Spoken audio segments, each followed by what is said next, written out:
हरि ही ओम। पूज्यवर भरतखंड भारतवर्ष आर्यवर्त में एक से एक बढ़ करके सर्व वेद पुराण शास्त्र और शस्त्र प्रवक्ता विद्या भास्कर ब्रह्मज्ञानी बहुत सारी अनगिनत महामानवी परम बुद्ध जी भी है, परंतु मेरे जैसे ढोंगी पाखंडी अधर्मी कोई बिरला ही होगा।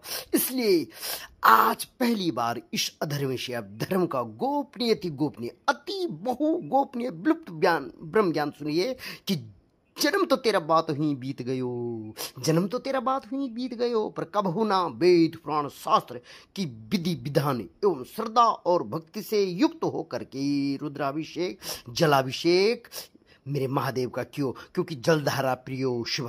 तो सुनिए पूज्य पर, जब आपके मन में भावना आती है ना कि मेरे को कहाँ जाना है, शिव के मंदिर में जाना है और वहाँ जल चढ़ाना शिव को, तो सीधे आपकी यात्रा कैलाश शिव के परम धाम और मुक्ति की नगरी काशी की हो जाती है। और जब आप अपने मांगलिक कलश में यानी घर के लोटे में जल लेकर शिव को चढ़ाने जाते हैं ना, तो आपके जल पात्र के अंदर वो साधारण जल नहीं रहता, वो सभी सर्वे समुद्र से तीर्थानी जल नदी अथवा कावड़ यात्रा का भर की का पवित्र गंगा जल हो जाता है। वो जल जो श्री हरि के श्री चरणों को प्रक्षालन करते हुए ब्रह्मा के कमंडल शिव की जटाओं से निकलता है, वो जल आपके कलश में हो जाता है। लेकिन पूज्य पर यह आप जिंदगी भर अर्थ का अनर्थ कर देते हैं। न तो घर से आप जल पात्र में 4 जल की बूंदे लेकर के जाते हो और उसके बाद मंदिर से जल पात्र ले लेते हो और फिर भगवान के सामने खाली जल पात्र छोड़ देते। आपको पता है जब भगवान के सामने भरा हुआ जल पात्र रखते हैं ना, तो भगवान बोलता है कि जैसे मेरा परिवार पूर्ण बना है, रिद्धि सिद्धि शुभ लाभ, ये उनकी बहू है रिद्धि सिद्धि, महादेव के पुत्र है प्रथम पूज्य मंगल मूर्ति विघ्नहर्ता गणेश जी स्वामी कार्तिक, और उनके पोते हैं शुभ लाभ, उनकी कन्या है अशोक सुंदर, उनकी पौत्री है संतोषी माता,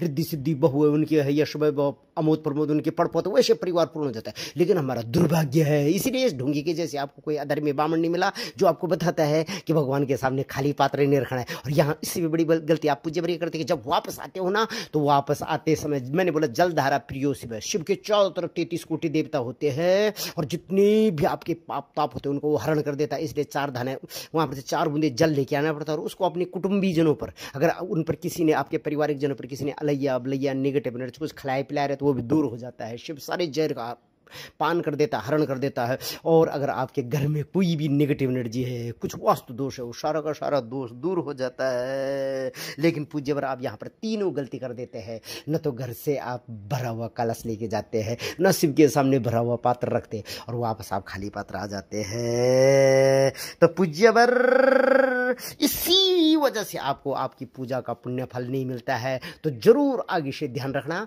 जब भी करते हो तो शव यात्रा नहीं करनी है, शमशान यात्रा नहीं करनी है, शास्त्र की यात्रा करनी है, कलश की यात्रा करनी है और शिव की यात्रा करनी है। इन्हीं मंगल कामनाओं के साथ कि जैसे मेरे महादेव का पूर्ण परिवार है, आपका परिवार भी पूर्ण हो। और जैसे महादेव ने साहब का जहर पिया ना सृष्टि का, वैसे आपके परिवार का कुटुंबीजनों के परिवार का सारे दोष पे करके अपने परिवार के जैसे पूर्ण कर दे। पर एक बार आप मेरे साथ जयकारा लगा दीजिए, जयकारा मेरी माता रानी का बोलो साचे दरबार की जय, नमः पार्वती पतये हर हर महादेव, बोलो काशी के वासी की जय। और आप सभी श्रेष्ठ स्नेह आदर्श पूज्य जनों के, पारिवारिक जनों की, कुटुंबी जनों की, आपके पिता पक्ष के और ससुराल पक्ष के अंशज वंशज की जय। हरि ओम।